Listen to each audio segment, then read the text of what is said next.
6 தூய்மை பணியாளர்கள் கடந்த 30ஆம் தேதி முதல் 6 தடவை இது வரைக்கும் கைதாகிருக்காங்க. 31ஆம் தேதி இரவு கூட கைது செய்யப்பட்டு எண்ணூர் பக்கத்தில் இருக்கக்கூடிய இடத்துல நடுரோட்டில் விட்டு போயிட்டாங்க 4 மணிக்கு. இப்போ ஜனங்க அதிலே 4 பேர் மூச்சு திணறி ஹாஸ்பிட்டலில் அட்மிட் ஆகிற சூழல்ன்றது நடந்தது. இன்றைக்கும் ஆணையர் அவர்களுக்கு மனு கொடுத்து வேலை கொடுங்க, மனு முதல்வரை எங்கள் சங்கத்தோட பேச்சுவார்த்தை நடத்தி தீர்வு காணுங்க இப்படின்ற முழக்கத்தோடு மட்டுமே இன்றைக்கி போனாங்க. இன்றைக்கும் கைது செஞ்சுருக்காங்க. 6 முறை கைது செஞ்சுருக்காங்க இந்த 3 நாளில். ஆனால் தூய்மை பணியாளர்கள் உறுதியாக நம்பிக்கையோடு தற்போது வரை எங்களுக்கு வேலை சென்னை மாநகராட்சியில் அளிக்க வேண்டும் என்ற கோரிக்கையோடு போராட்டம் நடத்தி கொண்டு வருகிறார்கள்.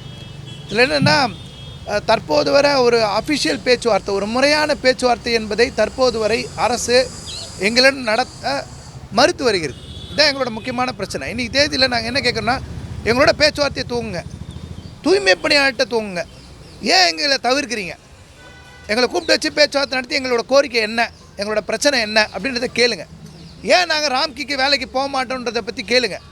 முதல்வர் அவர்கள் எங்களுடைய கோரிக்கை என்னன்றதை பற்றி பரிசீலனை யோசிக்கணும். எலெக்ஷன் வருது, பிப்ரவரி மாதம் எலெக்ஷன் அறிவிப்போது சந்திக்க போகிறீங்க. எங்கள் ஒரே ஒரு கேள்வி தான் கேட்போம், நீங்கள் திரும்ப தூய்மை பணியாளருக்கு தேர்தல் வாக்குறுதியாக என்ன தரப்போகிறீங்க? இப்போ பணி இயந்திரம் தரப்போகிறீங்களா? குறைந்தபட்ச சம்பளம் உறுதி தரப்போகிறீங்களா? நீங்கள் என்ன செய்ய போகிறீங்க? நாங்கள் ஒரே ஒரு கேள்வி தான் கேட்குறோம். எங்களுக்கு 31/7/2025 சொன்ன வேலையை கொடுத்துருங்க, நாங்கள் செஞ்ச வேலையை கொடுத்துருங்க. பணி இயந்திரத்தை கூட நாங்கள் கோர்ட்டில் பார்த்துக்குறோம். எங்களுக்கு தொடர்ந்து இப்போ மிரட்டல்கள் அதிகமாக வருது.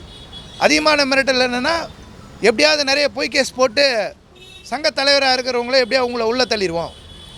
ஒன்று யார்னாக்கிட்ட மிரட்டி காசு வாங்கினாங்க, இல்லை யாராவது மிரட்டினாங்க, இல்லை தப்பாக பேசுனாங்க அப்படின்னு சொல்லி கூட ஏதாவது நிறைய வழக்குகள் போட்டு எலெக்ஷன் வரைக்கும் வெளியே வர முடியாத மாதிரி வழக்கு போட்டுருவோம், கொஞ்சம் ஒழுங்காக இருங்க அப்படின்ற மிரட்டல்கள் எங்களுக்கு வந்துட்டுருக்கு. நாங்கள் கேட்பது வேலை. எங்கள் சாதாரண ஜனங்க, ஏழை எளிய ஜனங்க, அவங்கள போய் பாருங்கள். அவங்கள போய் அரசுலேருந்து யாருன்னா பார்த்தா தெரியும், மஞ்சள் கயிறு போட்டிருப்பாங்க, வட்டி கடலில் இருப்பாங்க. சாதாரண ஜனங்க எங்கள் மீது அவதூறுகள் நிறைய பரப்புகிறாங்க. நாங்கள் அரசுக்கு எதிராக எலெக்ஷன் டைமில் போராட வந்தவங்க. 156 நாள் தாண்டி தான் நாங்கள் அரசுக்கு எதிராக தனியாக போராட வரணுமா? 31/7/2025 வரைக்கும் அந்த சென்னை மாநகராட்சி தொழிலாளிங்க போராட்டத்திலே இல்லையே, களத்திலே இல்லையே, ரோடுக்கே வரலையே. ரோடுக்கு வர வச்சது நீங்கள் தானே. அவங்கள வேலை இல்லைன்னு சொல்லி மறுத்துட்டீங்க. ரோடுக்கு வர வச்சது நீங்கள் தானே. இங்கே போராட்டம் பண்ணுறாங்க, அங்கே போராட்டம் பண்ணுறாங்க. இதனால் அரசு கோச்சிக்கிச்சு, பர்சனலாக எடுத்துக்கிறாங்க. நாங்கள் நான் எங்கே போராட்டம் பண்ணி இடம் கொடுங்க. நாங்கள் அமைதியாக கை கட்டி ஒரே இடத்துல நின்று நாங்கள் போராட்டம், அதுவும் இடம் கொடுக்க மாட்டேன்னீங்க. நாங்கள் கோர்ட்டில் போய் உண்ணாநிலை போராட்டத்தை கஷ்டப்பட்டு அனுமதி வாங்கி வச்சுருக்கோம்.